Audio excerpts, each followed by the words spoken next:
Hi everyone, welcome back. देखिए, आज के सेशन में हम काफ़ी इंपॉर्टेंट चीज़ कवर करने वाले हैं। इस टॉपिक से आईआईटी में पीवाईक्यू पूछे गए हैं, डायरेक्टली भी, इनडायरेक्टली भी और जेईई मेन में भी।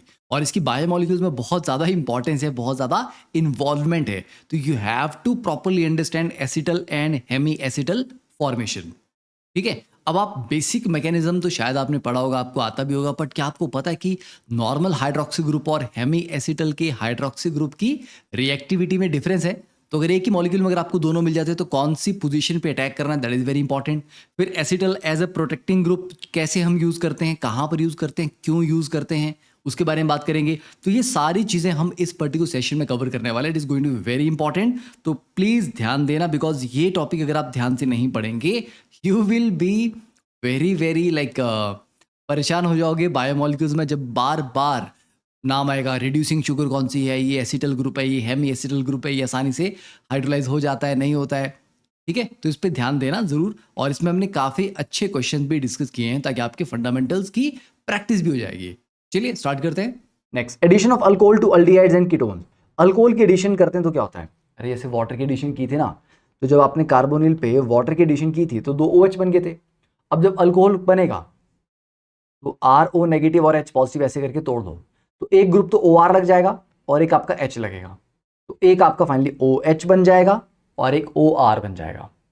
ठीक है, इनिशियली तो 1 कार्बोनिल के अक्रॉस जब हम ROH ऐड करते हैं तो ये बन जाता है OH एंड OR।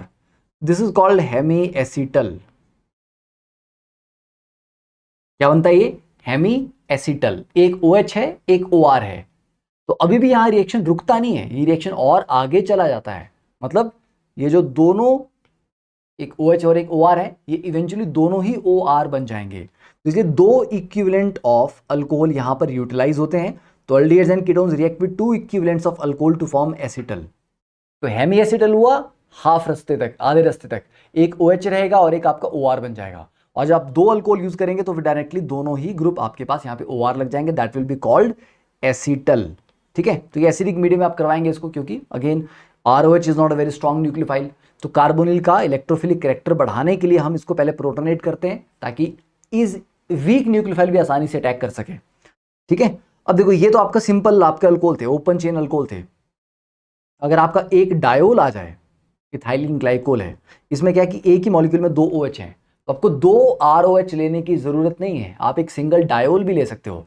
तो यहां पे करना क्या होगा आपको, ये कार्बोनिल है, यस, और ये OH डायोल है, यस। तो काम करो, इसका H, इसका O और इसका H, ये H2O उड़ा दो। सिंपल, बिल्कुल सिंपल, बस बाकी के चिपका दो। ठीक है, तो इसको आप ऐसे याद रख सकते हो, ये कार्बोनिल लिया आपने एंड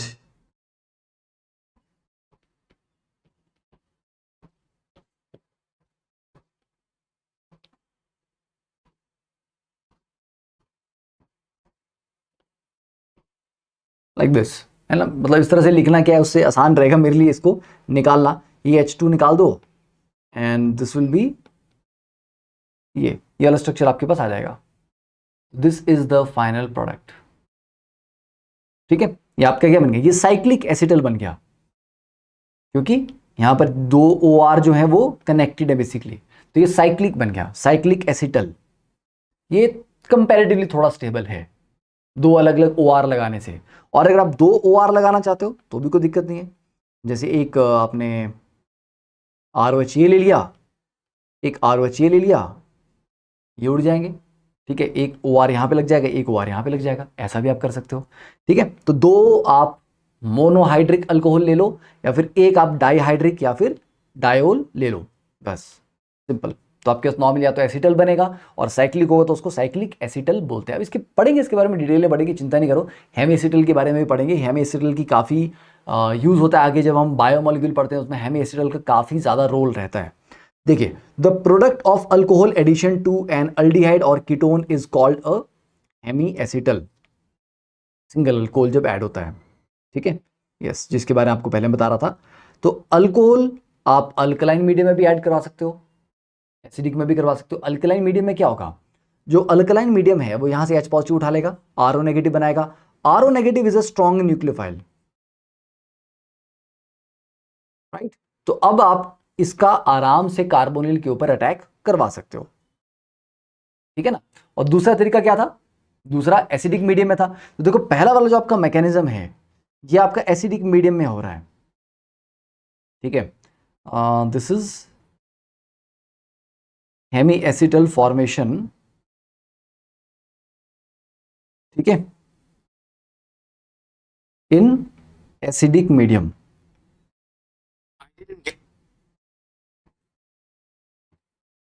ओके, एंड दूसरा वाला जो है, sorry not acidic, basic medium, है ना। नीचे वाला जो है that is in acidic medium.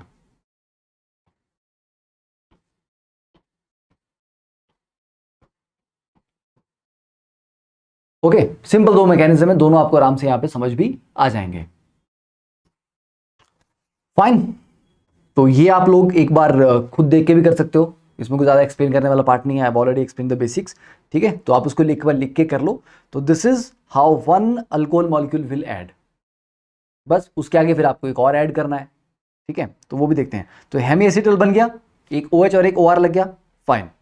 देखो, तो these reaction like hydration are reversible and the hemiacetal cannot usually be isolated due to the ease of the reverse reaction। तो ये hemiacetal भी बड़ा स्टेबल नहीं होता है, जैसे हाइड्रेट भी बहुत स्टेबल नहीं था, hemiacetal भी बहुत स्टेबल नहीं है। तो आप इसको एक्सट्रैक्ट कर पाओ as a separate compound normally possible नहीं है, क्योंकि इक्विलिब्रियम में रिवर्स रिएक्शन के साथ उसका आना जाना लगा रहेगा, फॉरवर्ड बैकवर्ड आपका लगा रहेगा। तो the stability of hemiacetal in solution like that of hydrates is dependent on steric and electronic factors। Same चीज, मतलब जो फैक्टर्स हाइड्रेट की फॉर्मेशन को सपोर्ट कर रहे थे वही सेम फैक्टर हेमीएसिटल की फॉर्मेशन को भी सपोर्ट करेंगे।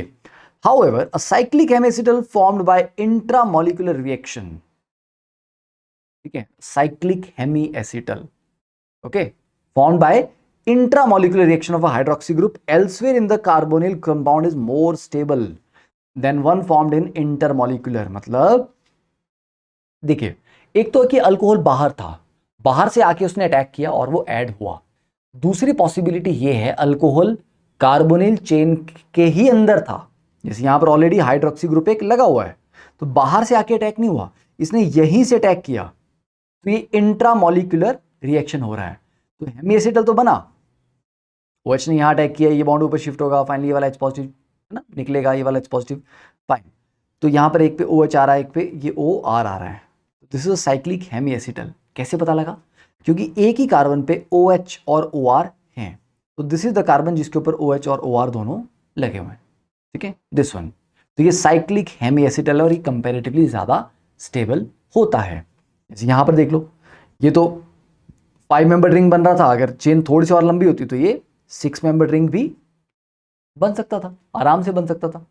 और क्योंकि ये OH जो है अटैक करेगा, फ्रंट बैक दोनों अटैक कर सकता है, क्योंकि ये कार्बन आपका sp2 हाइब्रिडाइज है, sp2 का मतलब ये प्लेनर है, तो प्लेन पे फ्रंट और बैक अटैक दोनों होने की पॉसिबिलिटी है।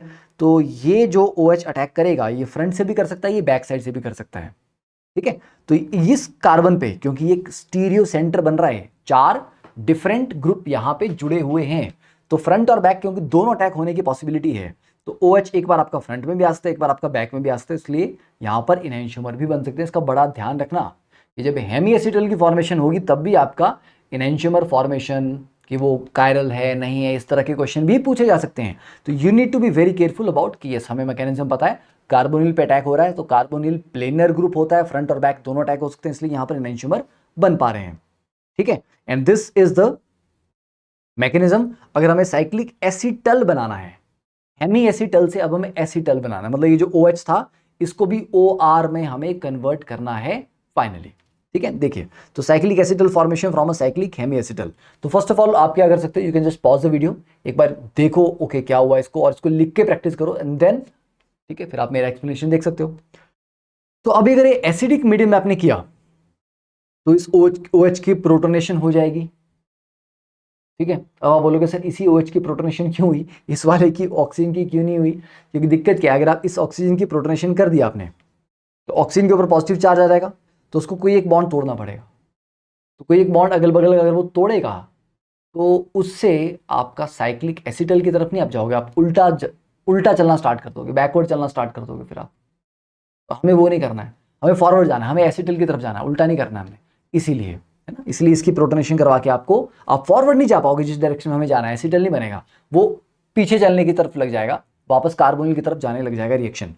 तो इस OH की प्रोटोनेशन की, OH2 बाहर निकल गया, पॉजिटिव चार्ज आया। हाँ, अब ये जो पॉजिटिव चार्ज आया ये रेजोनेंस में है, रेजोनेंस स्टेबलाइज, कैटायन आई, फाइन। अब इसके ऊपर दूसरा अल्कोहल का मॉलिक्यूल अटैक करेगा, H पॉजिटिव बाहर निकलेगा और OR यहाँ पे लग जाएगा। तो मतलब ये OH को OH2 बना के बाहर निकाला और उसकी जगह पे OR का अटैक किया अल्कोहल का, और finally this is the cyclic acetal. Simple, 2 OR लगे हैं इस कार्बन के ऊपर, ये जो कार्बन है इसके ऊपर 2 OR ग्रुप लगे हुए हैं, राइट। तो this substitution reaction readily occurs because the carbocation formed in step 2, ये जो कार्बोकेटाइन है this is stabilized by resonance, and this fact makes the OH group of hemiacetal different from the hydroxy group in other alcohol. जो OH group normally होता है ना, आप किसी भी अल्कोहल से OH को निकालते हो, OH2 बना के निकाल दिया, तो R पॉजिटिव रह जाता है कार्बोकेटाइन, तो बहुत स्टेबल कार्बोकेटाइन नहीं होता, क्योंकि जस्ट R पॉजिटिव है, कार्बन का ऑक्टेट वहां पे कंप्लीट नहीं हो रहा। बट यहां पे क्या है, जो R पॉजिटिव है उसके बगल में ऑक्सीजन है, जो कि मेसोमेरिक इफेक्ट के थ्रू इसका ऑक्टेट कंप्लीशन करवा रहा है, जो कि काफी स्टेबल कार्बोकेटाइन बन जाता है। इसीलिए भी हेमीएसिटल से आगे एसिटल बनने का जो रास्ता है वो फेवरेबल है, क्योंकि वो एक स्टेबल कार्बोकेटाइन से होके गुजरता है। तो दिस इज द रीजन, इसलिए बोल रहा है कि भैया नॉर्मल हाइड्रोक्सी ग्रुप से ये वाला हाइड्रोक्सी ग्रुप काफी ज्यादा अच्छा है रिएक्ट करने के लिए, क्योंकि जैसे ही H2O बन के बाहर निकलता है पीछे एक बहुत स्टेबल कार्बोकेटाइन ये बनाता है। ओके, तो ये चीज याद रहेगी, क्योंकि ये चीज आपको आगे जब आप कार्बोहाइड्रेट्स पढ़ेंगे वहां पर बायोमोलिक्यूल्स वगैरह में ये फंडामेंटल्स काम आएंगे। Thus when a compound that contains both alcohol OH group and hemiacetal OH group, तो दोनों टाइप के ग्रुप है आपके पास, एक नॉर्मल OH भी है जो कि नॉर्मल अल्कोहल वाला OH होता है, और एक हेमीएसिटल वाला OH भी है। ऐसा मत सोचना कि सर ये दोनों OH आइडेंटिकल हैं, कहीं पर भी अटैक कर दो, no, this one is more reactive, क्योंकि ज्यादा स्टेबल कार्बोकेटाइन आपको देगा, and this one is less reactive. तो ये चीज भी आपको डिफरेंशिएट करना आपको पता होना चाहिए कि अच्छा यार यहां पर डिफरेंस है, ठीक है। तो when a compound contains both OH alcohol OH group और हेमीएसिटल वाला OH group is treated with alcohol and acid, सिर्फ हेमीएसिटल वाले पे ही अटैक होता है और एसिटल फॉर्मेशन यहीं पे होती है। ओके, डन, कर लोगे इसको लिख के एक बार, तो फंडामेंटल ही है। Now addition of alcohols to aldehydes and ketones, ठीक है। देखो, तो ग्लूकोज, मैंने कहा था ना कि बायोमोलिक्यूल वाला पार्ट आ जाएगा। ग्लूकोज जो कि कार्बोहाइड्रेट है, exist essentially as an equilibrium mixture of 2 stereoisomeric 6 membered cyclic hemiacetal. तो ग्लूकोज आपने नॉर्मल चेन तो पढ़ी है, ये वाली ओपन चेन है, ये वाली चेन पढ़ी ना आपने ग्लूकोज की, हाँ, ये आपका ओपन चेन था, और वो ओपन चेन क्लोज भी हो जाती है, क्यों? क्योंकि ओपन चेन के एक कॉर्नर में तो CHO ग्रुप लगा हुआ है, और बॉटम में आपके क्या है, वहां पे OH, बॉटम में तो क्या through out the chain he OH group लगे, पर हाँ बॉटम वाले कार्बन पे भी OH ग्रुप लगा है, हाँ। तो बेटा यहां से जो OH ग्रुप है और ये CHO ग्रुप है, आ गया ना, कार्बोनिल भी है और उसी चेन में OH भी है, तो ये OH यहीं से अटैक कर देगा और हेमीएसिटल बना देगा। तो ग्लूकोज साइक्लिक और एसाइक्लिक दोनों फॉर्म्स में एग्जिस्ट करता है, ये उसकी क्या हुई, एसाइक्लिक फॉर्म, ठीक है। ये कौन सी फॉर्म हुई उसकी, acyclic form, and these two are the cyclic forms, ठीक है। बाकी दो जो आपकी ये साइक्लिक फॉर्म्स हैं, ओके। अब हाँ, ये तो चलो आगे आप जब बायोमोलिक्यूल पढ़ेंगे तो आपको पता लगेगा कि एक्चुअली कौन सा OH यहां पे लगता है। देखिए, first carbon, second carbon, third, fourth, fifth वाला लग रहा है, उसके आगे भी एक और कार्बन है, सिक्स्थ वाला भी है, पर नहीं, वो नहीं यूज किया हमने जो फिफ्थ कार्बन पे OH ग्रुप है उसके साथ हमने यहाँ पे हेमीएसिटल बनाया। तो ये मत सोचना कि ग्लूकोज की चेन का जो लास्ट कार्बन है सर वहां से OH बनता है, नहीं, वहां से हेमीएसिटल नहीं बनता, जो फिफ्थ कार्बन है वहां से उसके और पहले कार्बन के बीच में रिएक्शन होता है और हेमीएसिटल आपका बनता है। बस अब बात वही आ गई कि सर ये जो कार्बोनिल है ये तो प्लेनर है, तो प्लेनर पे अटैक सर फ्रंट और बैक दोनों हो सकते हैं, तो फ्रंट और बैक दोनों अटैक हो सकते हैं, तो उसका मतलब हुआ ये जो आपका OH आएगा, 6 मेंबर रिंग आप बना रहे हो, चेयर फॉर्म बनाओगे आप, है ना, साइक्लोहेक्सेन जैसा स्ट्रक्चर उस टाइप का। तो चेयर फॉर्म में दो तरह की पॉसिबिलिटीज हैं, इक्वेटोरियल और एक एक्सियल। तो एक बार ये OH इक्वेटोरियल पे रह सकता है और एक बार ये एक्सियल पे रह सकता है, ये दोनों पॉसिबिलिटीज हैं। और ये दोनों पॉसिबिलिटीज क्यों हैं? क्योंकि कार्बोनिल प्लेनर था, फ्रंट बैक दोनों अटैक हो सकते थे। समझे? ये वाला पार्ट इसमें इंपॉर्टेंट है थोड़ा। तो देखो इक्वेटोरियल वाला ज्यादा स्टेबल है, 63% बना, एक्सियल वाला आपका सिर्फ 37% बना। हमें भी पता है कि इक्वेटोरियल पे थोड़ा स्पेस ज्यादा होता है, स्टेरिक हिंड्रेंस कम होती है, तो इन जनरल भी इक्वेटोरियल पे बल्कि ग्रुप्स को रखना will give you more stability. ठीक है, तो ये ध्यान रखना, ये आपका बीटा डी ग्लूकोज है और आपका अल्फा डी ग्लूकोज है। बीटा डी ग्लूकोज में क्या है बच्चे, जो OH है वो इक्वेटोरियल है, और अल्फा डी ग्लूकोज में वो क्या है, एक्सियल। तो अल्फा से एक्सियल याद रखो, अल्फा डी ग्लूकोज, अच्छा एक्सियल है OH ग्रुप। कौन सा OH? हेमी एसिटल वाला OH, वो एक्सियल है अल्फा में। बीटा में फिर क्या है, बीटा में सर इक्वेटोरियल है। और मेजर कौन सा होता है सर, इक्वेटोरियल वाला, मतलब बीटा वाला मेजर होता है। Fine, and this one is your homework. Basics आए, पूरा मैकेनिज्म दिया आपको, लिख के एक बार प्रैक्टिस करना है। Addition of alcohol to aldehydes and ketones, है ना, पूरा वही। ये आपको ऑलरेडी यहाँ से स्टार्ट किया, ठीक है, यहाँ से स्टार्ट कर लो या यहाँ से स्टार्ट कर लो। ओके, ये कार्बोनिल है, कार्बोनिल पे एक अटैक कर रहा है, आपका पहले हेम एसिटल बनेगा, फिर हेम एसिटल के बाद एक और अटैक करेगा, फिर फाइनली आपका एसिटल फॉर्मेशन है। तो this is your complete reaction. Now addition of alcohol to aldehyde and ketones में further water is liberated in the reaction and the equilibrium is driven towards acetal formation by the large excess of alcohol, so an acetal may be hydrolyzed in good yield by the large excess of water in dilute aqueous solution. Yes, this is important part, कि जैसे आप forward direction में जाते हो तो alcohol की requirement होती है, तो रिएक्शन फॉरवर्ड जाता है। वैसे अगर बैकवर्ड आना है, आपको एसिटल को वापस से कार्बोनिल में कन्वर्ट करना है, मतलब उसको एक तरह से हाइड्रोलाइज करना है, तो हाइड्रोलिसिस का मतलब क्या होता है, water as a nucleophile attack करेगा, तो वाटर अबंडेंस में होना भी चाहिए वहां पे, है ना। तो लार्ज एक्सेस ऑफ वाटर अगर आप लेंगे, मतलब उसको डाइल्यूट एक्वस सॉल्यूशन बना देंगे, तो सडनली वो एसिटल वापस से अपना ओरिजिनल कार्बोनिल कंपाउंड में रिवर्स कर जाएगा, उसमें कन्वर्ट हो जाएगा। तो एसिटल बना दिए, एक ये मत समझना कि सर एसिटल बना दिया अब क्या करेंगे, अब तो फंस गए, नहीं, उसको you can always come back to the original carbonyl compound. ठीक है, बस आपको क्या करना है, हाइड्रोलाइज करना है। ऐसे ये बना आपका एसिटल, हाइड्रोलाइज कर दिया, देखिए वापस से आपका कार्बोनिल कंपाउंड बन गया, सिंपल। और मैकेनिज्म क्या है बेटा, मैकेनिज्म एग्जैक्टली वही है,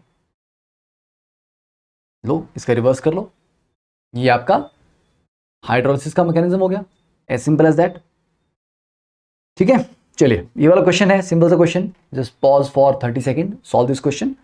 label each compound as an acetal, hemiacetal और एन ईथर।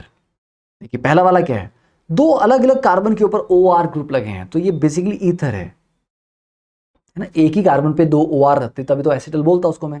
यहां पर एक कार्बन पे 2 OR लगे हैं, तो यस दिस इज एसिटल।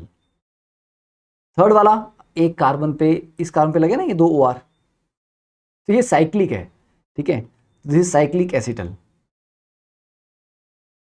ठीक है, ये कैसे बना होगा आप समझ लो, ये ऐसे बन जाएगा आपका, यहाँ पे OH था, यहाँ पे OH था, और यहाँ आपका कार्बोनिल था, ठीक है, एंड ये वाला H2 उड़ गया, तो ऐसे बन गया, ये साइक्लिक एसिटल है।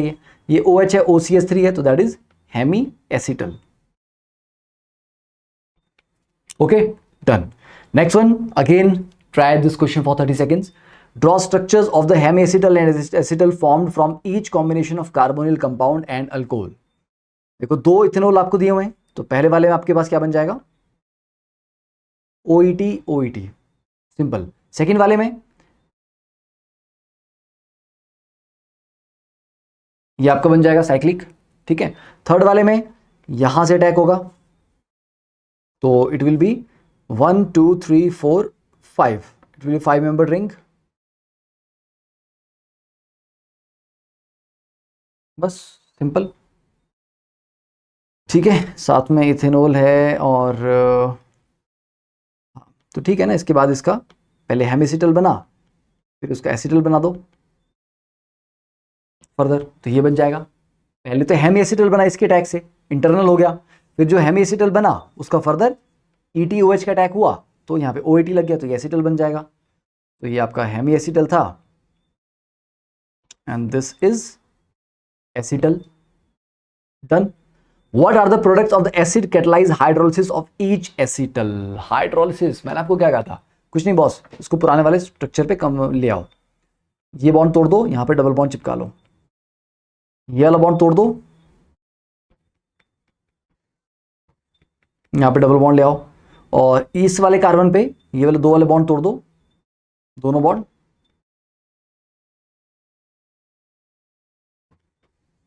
ये प्लस CH3OH। ठीक है, तो ये वाला बॉन्ड तोड़ा तो ये तो OH ऐसे रहेगा ना, ये मतलब एक OH अपना अपनी ही चेन में था, एक OH अपनी चेन में था, और ये वाला जो OH था, मतलब सॉरी OR था, ये बाहर से आया था। ठीक है, बस simple. Why cannot acetals be hydrolyzed under basic condition? Now this is your homework। ठीक है, नेक्स्ट क्लास में उसको डिस्कस भी करेंगे। तो आपको ये सोचना है कि एसिडिक मीडियम में तो बड़े आराम से H3O पॉजिटिव में आप डालते हो और एसिटल एकदम से आपके हाइड्रोलाइज हो जाते हैं, बेसिक मीडियम में क्यों नहीं होंगे? बहुत सिंपल है, लिविंग ग्रुप एबिलिटी के ऊपर चलेगा ये। ठीक है, तो एक बार करके देखना सर, बेसिक मीडियम अगर आप ले भी आओगे, OR है, ठीक है, अगर आपने OH नेगेटिव ले भी लिया, क्या करोगे इसका? एसिडिक हाइड्रोजन यहां पर कोई नहीं है, किस पे अटैक करोगे? आप इस पे अटैक करा के OR को बाहर निकालोगे? नहीं, OR negative is a very poor leaving group, हो नहीं सकता। जबकि एसिडिक मीडियम में क्या हो जाता है, H पॉजिटिव जो है वो यहां पर अटैक कर लेगा, ऑक्सीजन के ऊपर अटैच हो जाता है, then it becomes a good leaving group और वो बाहर निकल जाता है। तो इसलिए एसिटल्स एसिडिक मीडियम में तो झटके से हाइड्रोलाइज होकर वापस अपने कार्बोनिल कंपाउंड में कन्वर्ट हो जाते हैं, पर बेसिक मीडियम में दे डू नॉट रिएक्ट, कुछ नहीं होता उनको, कोई असर नहीं पड़ता उनके ऊपर। राइट, नेक्स्ट ये वाला क्वेश्चन, ये भी आपके लिए होमवर्क है, नेक्स्ट क्लास में उसको भी डिस्कस करेंगे। And draw the products of each reaction, ये भी आपके लिए होमवर्क है। ठीक है, kind of DPP and this is also homework, इसको आपको करना है। सिंपल क्वेश्चन है, बट क्या होता है मैकेनिज्म जब आप एक बार ड्रॉ करते हो तो कॉन्फिडेंस आता है कि हाँ यार हमें करके देख लिया हमने अच्छे से। Next is the acetals as protecting groups, बहुत इंपॉर्टेंट पार्ट है। ठीक है, देखना ध्यान से, इसको देखना बड़े ध्यान से। बेटा एक कार्बोनिल ये है, ये तो प्योर कार्बोनिल है, और ये वाला आपका एस्टर है, तो चलो एस्टर में भी कार्बोनिल ग्रुप तो है, और हाँ ये वाला कार्बोनिल ज्यादा रिएक्टिव है, यहां पर लिखा भी है। क्यों? क्योंकि इस कार्बोनिल में क्या हो रहा है, ऑक्सीजन का जो लोन पेयर है वो रेजोनेंस के थ्रू उसको स्टेबलाइज कर रहा है, इलेक्ट्रॉन डेफिशिएंट होने नहीं दे रहा। तो एस्टर का जो कार्बोनिल है वो उतना रिएक्टिव नहीं होता, because it is stabilize by the resonance of OCH3 group या OR ग्रुप। तो अब अगर हम चाहते हैं रिएक्शन हो और ऐसा हो कि यहां पर रिएक्शन हो और ये OH में कन्वर्ट हो जाए, मतलब इस ग्रुप की रिडक्शन हो जाए, देख रहे हो ना, COOR जो था उसको रिड्यूस करके CH2OH में कर दिया, मतलब एस्टर हैज बीन रिड्यूस। तो आपने रिडक्शन ऑफ एस्टर किया, ठीक है, बट इस कार्बोनिल को नहीं छेड़ा। कोई रिड्यूसिंग एजेंट अगर एस्टर तक को रिड्यूस कर देगा तो वो एक स्ट्रॉन्ग रिड्यूसिंग एजेंट है, वो कार्बोनिल को कैसे छोड़ देगा? ठीक है, सोचो। विदाउट डिस्टर्बिंग कीटोन, पॉसिबल नहीं है ऐसे नॉर्मली ऐसे तो। और तो अगर हम ऐसा करना चाहें डिजायर है हमारी, ये हम चाहते हैं, और हम रिड्यूसिंग एजेंट लेके आते हैं, रिड्यूसिंग एजेंट क्या करेगा, वो बोलेगा भैया ये ज्यादा रिएक्टिव है तो इसके ऊपर अटैक करूंगा पहले, और अगर ज्यादा अमाउंट में ले लोगे तो बोलेगा चलो इस पे भी कर दूंगा फिर इस पे भी कर दूंगा, दोनों पे कर दूंगा, तो वो दोनों को रिड्यूस कर देगा। पर हमें सिर्फ यहीं पे रिडक्शन करवानी थी, यहां पर नहीं करवानी थी। तो इन दैट केस एसिटल क्या करते हैं बच्चे, प्रोटेक्टिव ग्रुप का काम करते हैं, क्योंकि रिडक्शन रिएक्शन बेसिक मीडियम में करवाया जाता है। तो ये जो कार्बोनिल है इसके अक्रॉस हम क्या बना देंगे, हम एसिटल बना देंगे, साइक्लिक वाला बनाएंगे, क्योंकि साइक्लिक थोड़ा ज्यादा स्टेबल होता है। तो इथाइलिन ग्लाइकोल प्लस, ठीक है, ये साइल ग्रुप के साथ आपने ट्रीट किया, ठीक है, देन ये आपके पास बन गया साइक्लिक एसिटल। ये साइक्लिक एसिटल बन गया, अब ये बेसिक मीडियम में रिएक्ट नहीं करेगा। ये तो ऊपर क्वेश्चन दिया था आपको मैंने कि why acetals can not be hydrolyse in basic medium, यही तो पॉइंट है, यही तो उसका फायदा उठाएंगे हम। तो अब इसको जब आप रिड्यूस करोगे LAH के साथ, वो एक बेसिक मीडियम है और बेसिक मीडियम में उसको कोई फर्क नहीं पड़ेगा, तो सारा का सारा रिएक्शन सिर्फ एस्टर पे ही होगा और एस्टर की रिडक्शन हो जाएगी पूरी की पूरी। उसके बाद हमें वापस से ओरिजिनल कार्बोनिल कंपाउंड पे आना है। यस, कर दो उसका एसिडिक हाइड्रोलिसिस। एसिडिक हाइड्रोलिसिस किया और ये आपका कार्बोनिल वापस आ गया। तो ये बड़ा अच्छा बात है कि अगर आप कहीं पे कार्बोनिल ग्रुप को प्रोटेक्ट करके रखना चाहते हैं, उस पे नहीं चाहते कोई अटैक हो, वो भी बेसिक मीडियम में, तो एसिटल्स को यूज किया जाता है एज प्रोटेक्टिंग ग्रुप्स। फाइन, चलिए, और एक लास्ट वाला ये पार्ट है, addition of bisulphite to aldehydes and ketone. ये भी आपके लिए होमवर्क है।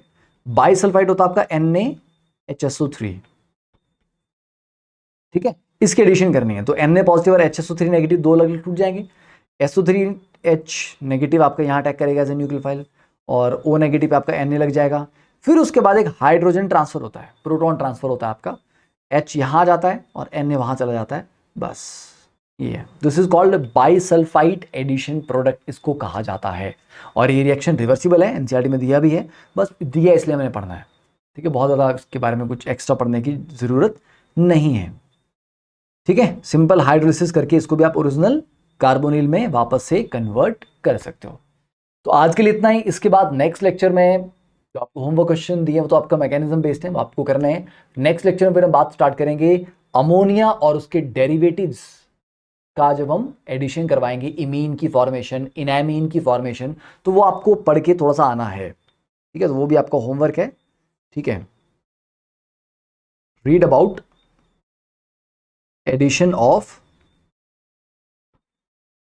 Ammonia and derivatives across carbonyl, ठीक है। कार्बोनिल बॉन्ड के क्रॉस अमोनिया उसके डेरिवेटिव्स को ऐड करते हैं, तो इमीन की फॉर्मेशन, इनैमीन की फॉर्मेशन, ठीक है, DNP टेस्ट, ठीक है, हाइड्रोजोन क्या होते हैं, तो उसके बारे में सारा करेंगे हम। एनसीईआरटी में सारा टेबल दिया हुआ है, इसके बारे में थोड़ा सा पढ़ के आना, उससे क्या आपका जो अंडरस्टैंडिंग है वो भी फास्ट होगी, बेटर होगी, ठीक है। चलिए मिलते हैं नेक्स्ट क्लास में। Thank you, keep spreading the love.